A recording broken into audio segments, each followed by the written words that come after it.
You know, people like to use the term keeping it real. Let's keep it real. You know, I'm real. You know, I'm a real this. I'm real with this. But I really do want to talk about keeping it real.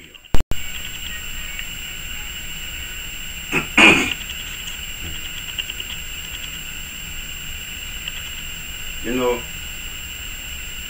people like to use the term keeping it real. Let's keep it real. You know, I'm real. You know, I'm a real this. I'm real with this. But I really do want to talk about keeping it real. You know? I'm especially trying to holler at you young bloods who out here on these so-called cuts on these streets. You know, you're doing your thing, whatever it may be. But let's keep something in mind. You ain't keeping it real at all. You playing a fantasy game. You know? You playing a game that was created by someone else, and the parties that's responsible for creating these games that you're playing, they hold all the chips. They pull all the strings.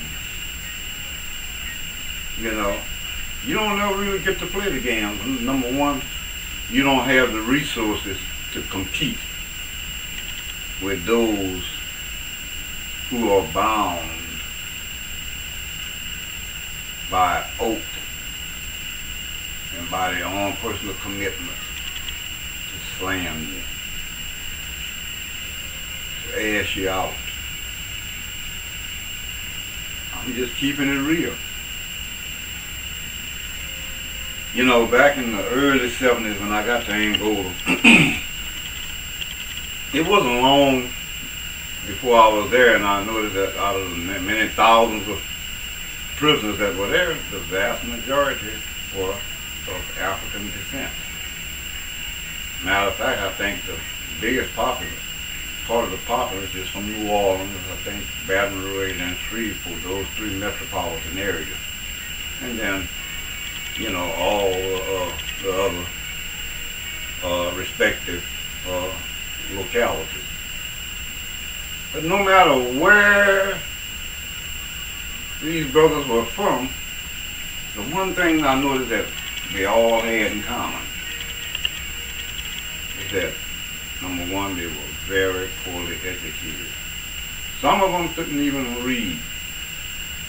That's a fact. I wrote letters and read guys' letters for many years in prison. I know one guy got his old lady stolen from him because, you know, his partner was writing his letters and reading his mail. And he was writing and saying one thing homeboy was saying, and he was laying his spider web down in his own behalf. So one of the things that's unique or that is distinct in the underworld, the criminal world, is that lack of education is prevalent. It's almost like it's a prerequisite. If you want to be a crook, don't get any education. You know, don't learn the basics of mathematics, English, some natural and physical science. You know, be down with the get down, like they used to say back in the 70s, huh? Be on, as they say now. You know, if it's some dumb crap, you know, that's gonna make you behave and appear to the world as though you are stupid and uneducated, yeah, you down for that. You know, what is the fascination with us, with, you know, wanting to deliberately to be retarded, as you say, to be, you know, uninformed? Where is make me understand what is it about that? When you're out here acting like playing jackasses that makes you think that your grandmother, mama, daddy, uncle, sisters, little brothers. Well, I don't know. Probably some of you probably done sacked your little brothers out and goddamn it, you've been thinking, well, yeah, that's the thing to do. Go outside into the world, into the community, and act like a pure jackass. But what I'm here to tell you, brothers, is this. The crime game, you bucking up against these people, police, enforcement apparatus, is like the Indians back in the 1600s trying to go to war against the United States Marines today. Matter of fact, they couldn't defeat the Europeans and the pioneers and whatnot, and they only had the hand-cock and repeating rifles against the bow and arrows. And I mean, it just boggles the imagination that you dudes with no education and these people with hundreds of millions of dollars in allocated funds to do nothing but to catch you, to use every conceivable scientific and high-tech gizmo there is, to prevent and to detect you when you pull your little dumb, stupid stunts off with. And you think that, you actually think you some competition for these people? You dudes got it twisted.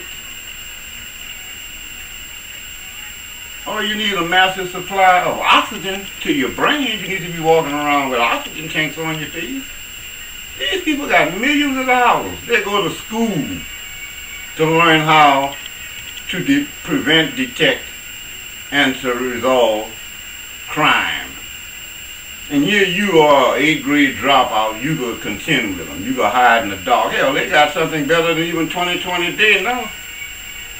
I'm talking about night vision. When you ride up behind you with no lights on, all of a sudden them disco lights come on, you be wondering where the hell that car came from.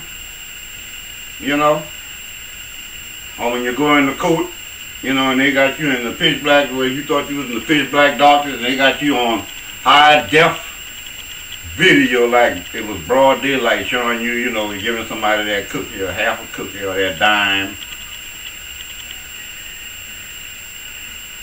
Now, everything in life to some degree is a gamble. But only stupid gamblers just pick up the dice, just throw their money on the table, and just play recklessly. They don't give no kind of consideration to what's the probability, what the odds are. If the odds are substantially against me, and unless it's a matter of dire consequences, I'm going to decline. I'm not going to go against the odds. Not when it's that high, not that high probability of them, jumping up and biting me in my ass. And that's what you're doing. That's what you're doing. You want to challenge these people, and there's no competition. There's no competition. You're challenging them. I mean, you're talking about at a handicap. There's no contest. They got the legal system, you understand, that collaborates with them. They got, if not unlimited resources, they damn sure got more resources than your broke ass got. Because once they pop you, most of the time, you can't even make bond. Even if they only make the bond $25,000, you can't come up with them 2,500. No, yeah. How do I know? Because I done heard y'all on them phones. Sell my 22s. Yeah. Sell my music out of my trunk too. Hey man, you can't put the house up? You know? What about when your check come on the third? But yet, you know, you're around here stunt